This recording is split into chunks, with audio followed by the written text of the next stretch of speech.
Bonjour à tous, bienvenue sur la Mêlerie du Verger. Alors aujourd'hui j'ai besoin de votre aide. Confrères et consoeurs apiculteurs, j'aimerais qu'on partage en commentaire notre expérience sur cette fin de saison. Alors potentiellement c'est peut-être pas votre fin de saison suivant votre région et c'est justement ça qui est intéressant de voir comment ça se passe ailleurs. Là, moi ça se passe d'une manière complètement différente par rapport à l'année dernière. On revient sur la ruche numéro 12. Donc j'ai récolté cette année le 13 juillet. Et en fait, sur ce rucher, j'aurais pu récolter bien 3 semaines, voire un mois après. Les floraisons ont vraiment continué. Alors, elles ont rentré beaucoup de miel dans le corps. Ce qui fait que j'ai noté sur mon registre d'élevage, il y a une dizaine de jours, que j'avais 4 cadres de couvain, donc certainement les 4 du centre. Et encore, le couvain n'occupe pas forcément tout le cadre. Le cadre à mâle, il est plein de miel, donc en fait il joue plus du tout son rôle qui est quand même de supprimer une partie du varroa de manière mécanique. Et globalement, la reine manque de place pour pondre. Allez, on l'ouvre.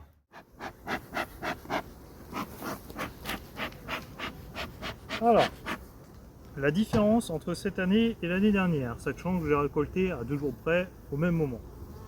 L'année dernière, il n'y a eu plus du tout de floraison jusqu'à la mêlée de lierre, donc elles ont failli manquer de nourriture.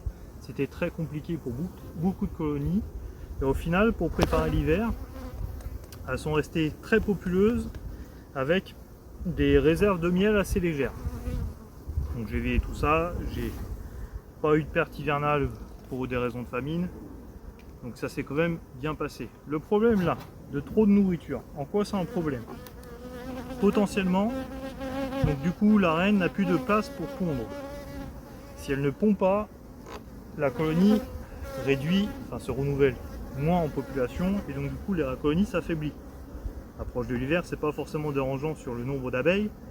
Là où c'est dérangeant, c'est qu'elle ne pond pas ce qui va être les abeilles d'hiver.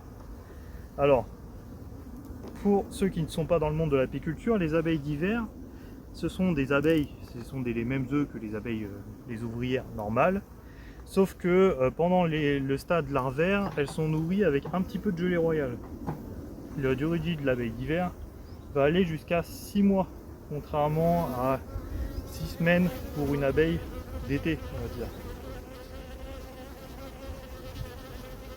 Voilà, donc j'ai du couvain. Toute cette zone c'est du couvain. On voit que le cadre est quand même riche en miel sur tout le pourtour. Ah, cette zone là je pensais qu'il y avait des œufs, mais non, du coup c'est du nectar. Donc c'est de l'espace en moins pour pondre. Le problème c'est que les abeilles d'hiver, eh ben, il faut les préparer maintenant, à partir de septembre-octobre. Et il faut pour ça que la reine ait de la place. Ah, pareil là, mon problème est plus flagrant ici. Le couvain est que sur cette zone là du cadre.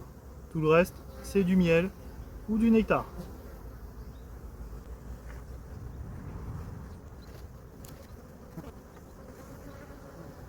Voilà, je suis pourtant dans le couvain, tout ça c'est du miel et là du pollen, donc en fait il n'y a plus de place. Alors que de l'autre côté, ici j'ai du couvain, donc je manque vraiment de place, c'est ça le problème. C'est le cas sur toutes les ruches de ce rucher. À titre de comparaison, à la même période l'année dernière j'avais 6 beaux cadres de couvain, là où j'en ai 4 aujourd'hui et qui n'occupent pas tout le cadre. Et donc j'ai quand même 2 cadres de couvain en moins. Donc ma première question c'est comment ça se passe de votre côté? Est-ce que justement vous avez remarqué aussi des floraisons tardives sur la saison qui ont poussé justement les abeilles à rentrer beaucoup de miel et à blinder des cadres de corps?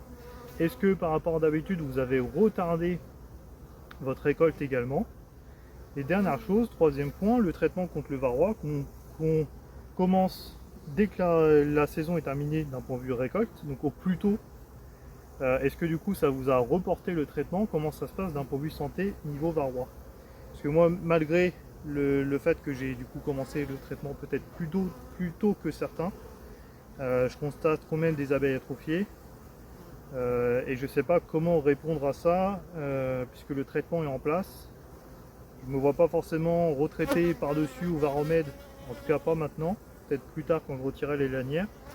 Donc je voulais savoir si vous avez vous des observations ou voilà, est-ce que c'est le temps que les lanières fassent effet et voilà le problème va se résoudre tout seul via le traitement, ou est-ce qu'il y a des choses à faire justement pour limiter la casse.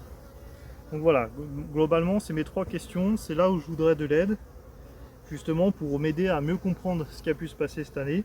Donc voilà, c'est évident qu'ici c'est les températures qui sont quand même restées relativement basses avec de la pluie tous les 2 jours.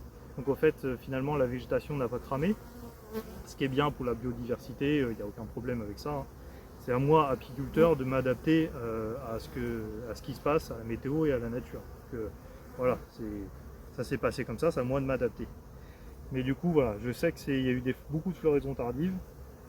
Et je retiens des cadres de miel pour 4 bâtisses, on va le voir juste après, un nouveau cadre. Et en fait, le cadre, il est bâti, mais la reine ne va pas pondre dedans. Donc je n'arrive pas non plus à comprendre ce comportement. Donc je vais vérifier que la colonie va bien, que je vois bien des œufs et que je trouve bien la reine, qu'il n'y a pas de problème particulier.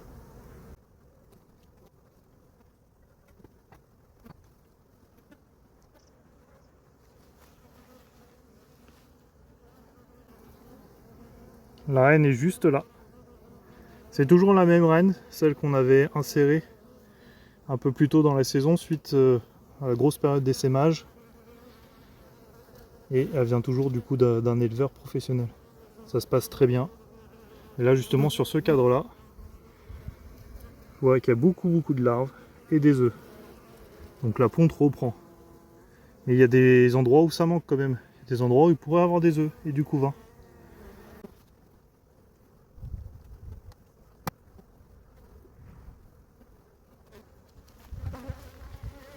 Ce cadre là, c'était une cire gaufrée qu'elles ont étirée. Et encore, pas sur toute la hauteur. La partie haute est déjà remplie de miel. Il y a quand même une grosse partie du cadre qui est vide. Et ce cadre là, je l'ai mis il y a 3 semaines maintenant. Et j'arrive pas à comprendre, sachant qu'il est en plein milieu de la ruche, que la reine ne profite pas de cet espace pour aller pondre. Ça, c'est une grosse interrogation et j'ai aucune colonie où la reine a pondu dans le nouveau cadre que j'ai apporté.